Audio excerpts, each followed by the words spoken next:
नमस्कार दोस्तों, क्या इस देश की जनता अब नरेंद्र मोदी को प्रधानमंत्री के तौर पर नहीं देखना चाहती है? क्या इस देश की जनता अब राहुल गांधी को प्रधानमंत्री के रूप में देखना चाहती है?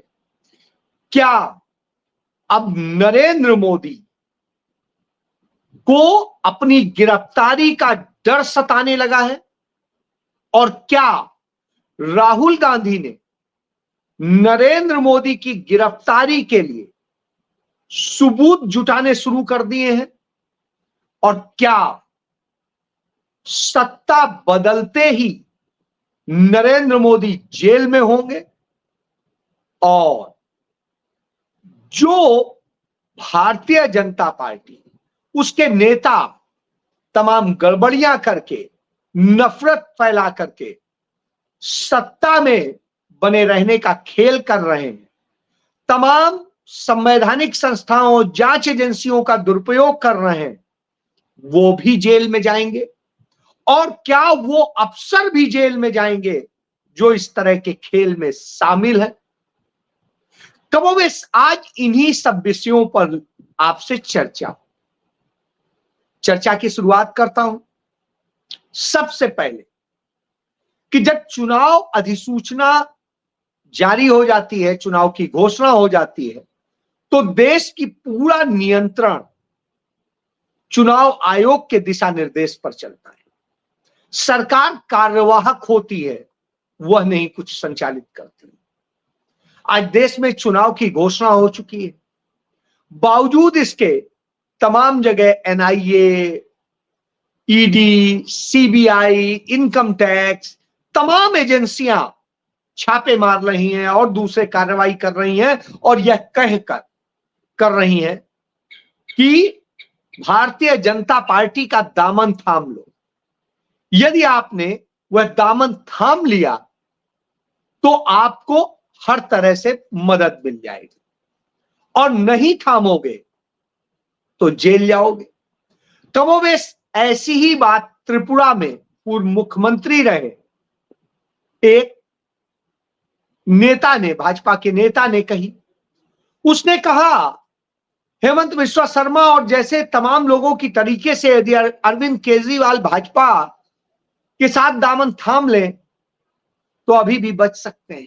हेमंत सोरेन दामन थाम ले तो बच सकते हैं। यानी आपको प्रलोभन दिया जा रहा है कि आप भ्रष्टाचारी तब तक हो जब तक आप बीजेपी से बाहर, और जैसे ही बीजेपी की छत्र छाया में आ जाओगे आप भ्रष्ट नहीं रहोगे। बहरहाल ये बातें पुरानी हो गई।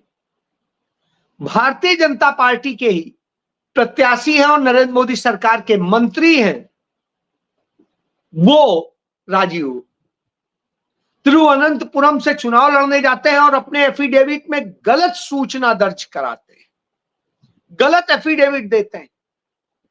बहरहाल इस पर कार्रवाई के नाम पे शून्यता होती है, कांग्रेस लिखित शिकायत करती है, लेकिन कार्रवाई तो हो नहीं रही आजकल। क्यों नहीं हो रही? सवाल इन सब पे उठता है। भारतीय जनता पार्टी ने हैदराबाद से एक अपनी प्रत्याशी उतारी, और जो प्रत्याशी उतारी उसे Y+ सिक्योरिटी प्रदान कर दी गई, किसी अन्य प्रत्याशी को तो नहीं दी गई। तमाम बॉर्डर स्टेट के प्रत्याशियों को नहीं दी गई, उन्हीं को क्यों दी जा रही? वजह साफ है, एक माहौल बनाना है। और दूसरी तरफ नरेंद्र मोदी सरकार, गृह मंत्रालय देश के मुख्य चुनाव आयुक्त और चुनाव आयुक्तों को जेड सिक्योरिटी प्रदान कर देता है, Z+ सिक्योरिटी प्रदान कर देता है। क्यों? साहब, चुनाव आयोग हमारे मुताबिक जब चलता है तो हम यही तो करेंगे। एनआईए घरों में घुस जाता है, पश्चिम बंगाल में बहाने दे करके छापे मारने के नाम पे औरतों से बदतमीजी करता है और सब कुछ करता है। ईडी जाकर के तमिलनाडु में, पूरे तमिलनाडु में छापेमारी करती है और दूसरी चीजें करती है, और जो डीएमके के नेता हैं तमाम सारे, जो भारतीय जनता पार्टी के लिए खतरा बने हुए हैं, उन सब के यहां छापा मार करके उनके कामकाज को, उनके प्रचार को और दूसरी गतिविधियों को, राजनीतिक गतिविधियों को रोक देने का काम करती। तो यह खेल चल रहा है। इस समय छापा क्यों जरूरत पड़ रही है आपको? बात साफ है, क्यों चुनाव आयुक्त को इतना खुश करने की जरूरत पड़ रही है, मुख्य चुनाव आयुक्त को खुश करने की जरूरत पड़ रही है?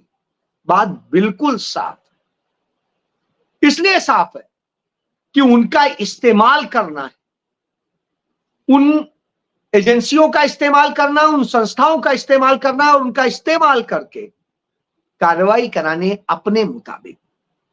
कांग्रेस पार्टी ने तमाम शिकायतें दी हैं, लिखित शिकायतें दी हैं, सबूत दिए कि कैसे नरेंद्र मोदी और भारतीय जनता पार्टी के तमाम नेता चुनाव आचार संहिता का खुला उल्लंघन कर रहे हैं। कहीं पर कोई राम का किरदार करने वाला व्यक्ति राम की फोटो लेकर के खुद को राम प्रदर्शित करने की कोशिश कर रहा है, तो कहीं नरेंद्र मोदी राम का नाम लेकर के पूरे ड्रामे क्रिएट कर रहे हैं और अब रामनवमी आने के पहले पूरा 9-10 दिन का ड्रामा प्लान कर लिया गया है। उधर दूसरी तरफ आप देखिए कि जिस तरीके से मुख्य विपक्षी दल कांग्रेस के बारे में झूठ और अनर्गल फैलाया जा रहा है, बार बार आप देखिए जब जब चुनाव आता है नरेंद्र मोदी कांग्रेस पर मुस्लिम होने का या मुस्लिम परस्त होने का या इस तरह का वो करते हैं। कांग्रेस को तुष्टीकरण कहते हैं, जबकि खुद तुष्टीकरण करते हैं। वो साफ दिखाई देता है, वो तुष्टीकरण करते हैं हिंदू के नाम का, वो तुष्टीकरण करते हैं दूसरे हिजाब और दूसरे करके नाम का, और इन सब को करके उन्हें वोट बैंक में तब्दील करते हैं। वो सेना का भी तुष्टीकरण करते हैं, सेना के बारे में झूठ फैला करके और उसका इस्तेमाल करते हैं। ये सारे खेल करते हैं। अब सवाल फिर वहीं आके खड़ा हो जाता है कि आखिर वो इतना सब कुछ कर क्यों रहे?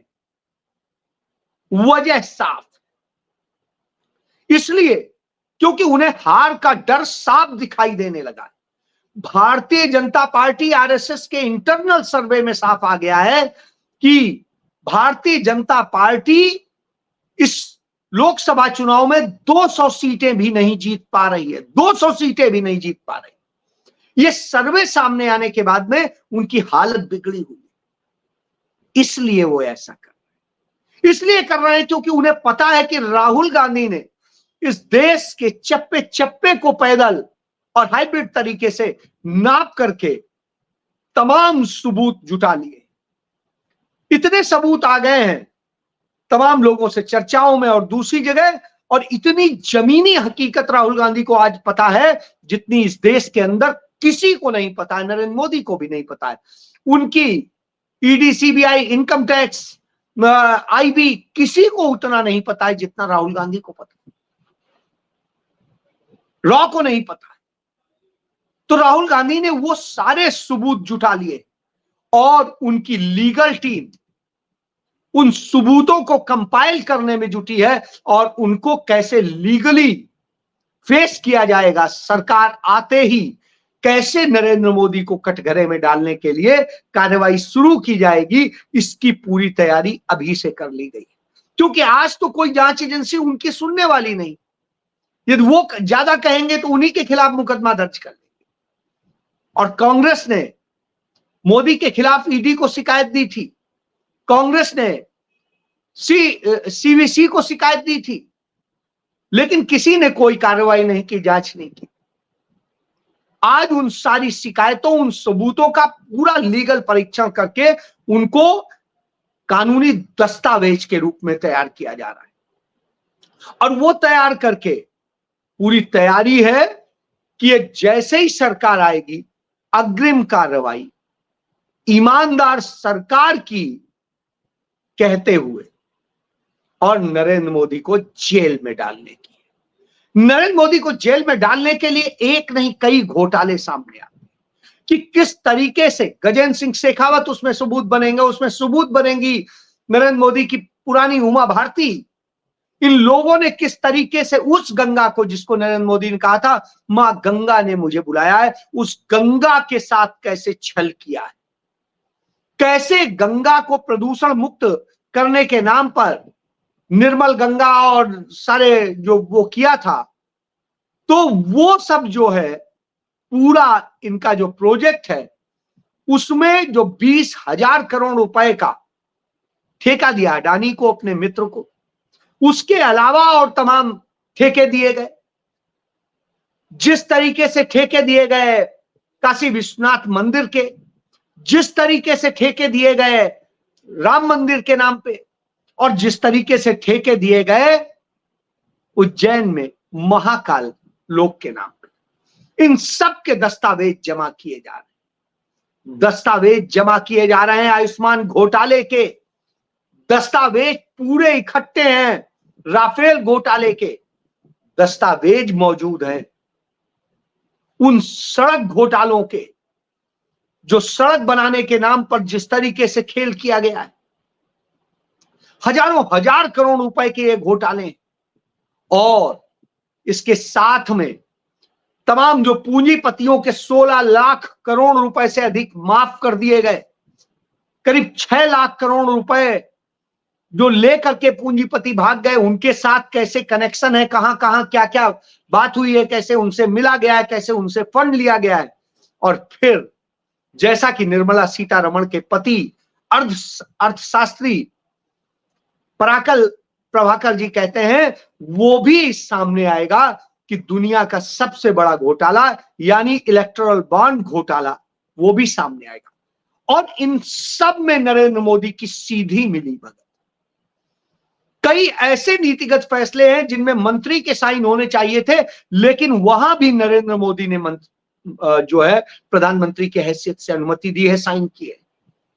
तो इतने सारे अब सबूत आ रहे हैं सामने कि नरेंद्र मोदी का बचना मुश्किल हो जाएगा। और उन सबूतों में यह आ रहा है कि कई लाख करोड़ रुपए का घोटाला नरेंद्र मोदी ने किया है, नरेंद्र मोदी की सरकार ने किया है, और उसमें सीधे उनका इन्वॉल्वमेंट, किसी और का नहीं।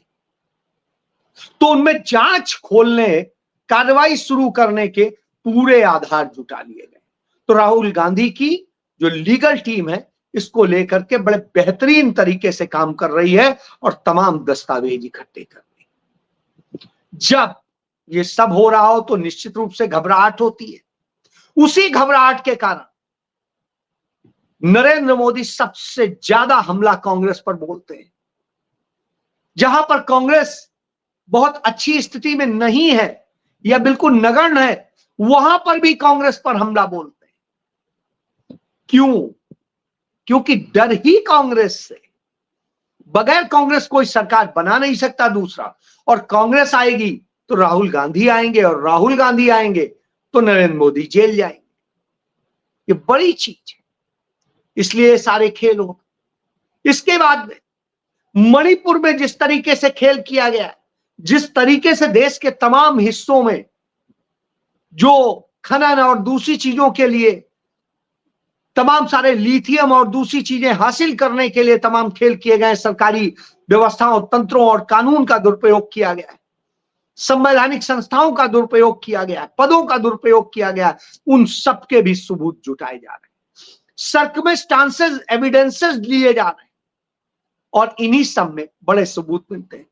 नरेंद्र मोदी के लोग, एक दलित व्यक्ति होता है, किसान होता है, उसकी 11 करोड़ रुपए की पूरी जमीन बिकवा देते हैं, और 11 करोड़ रुपए की जमीन बिकवा करके उसमें 10 करोड़ रुपया वो इलेक्टोरल बॉन्ड में हासिल कर लेते हैं। जबरन वो ले लेते हैं, उसे बरगलाते हैं, झूठ बोल कर लेते हैं।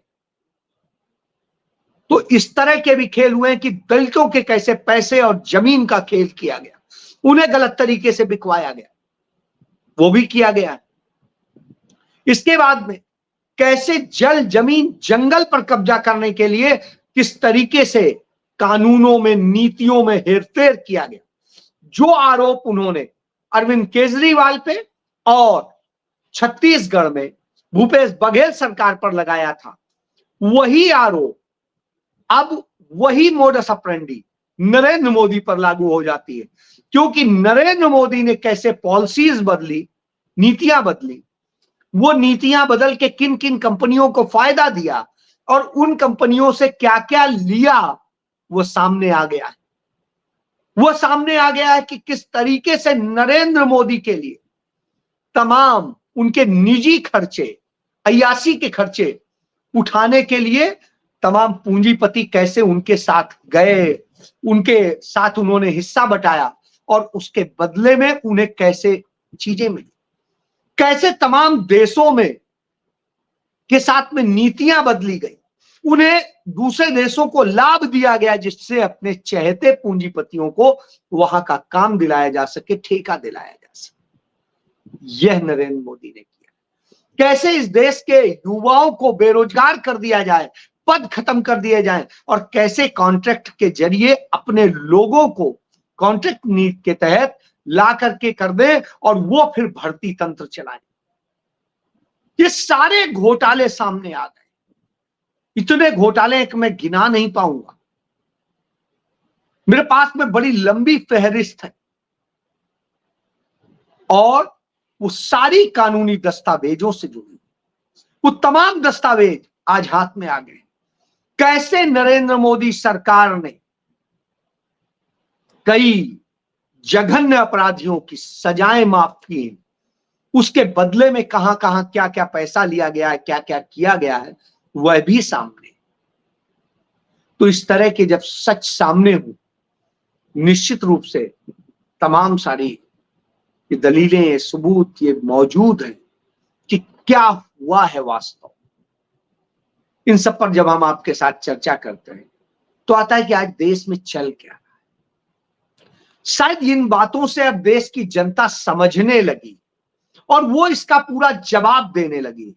यही वजह है भारतीय जनता पार्टी का, आरएसएस का एक एजेंट कहूंगा, चिंटू कहूंगा, वो चंदन शर्मा जिस तरीके से एक ट्वीट करता है और उस ट्वीट में लिखता है कि कांग्रेस की जमीन खत्म हो गई है, इसका ये हो गया है और जीतेगी तो भाजपा ही। लेकिन फिर भी हम आपसे एक बात पूछना चाहते हैं कि 2024 में कौन जीतेगा। 3 ऑप्शन उसने रखे थे, भाजपा, कांग्रेस और अन्य।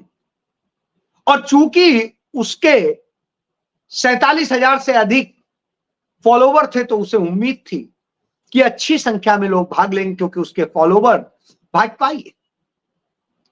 और जब वो इसको लेकर के ट्वीट करता है और सर्वे शुरू करता है तो साहब सर्वे का रिजल्ट क्या आता है, वो ये बताता है कि अब इस देश का मूड क्या है।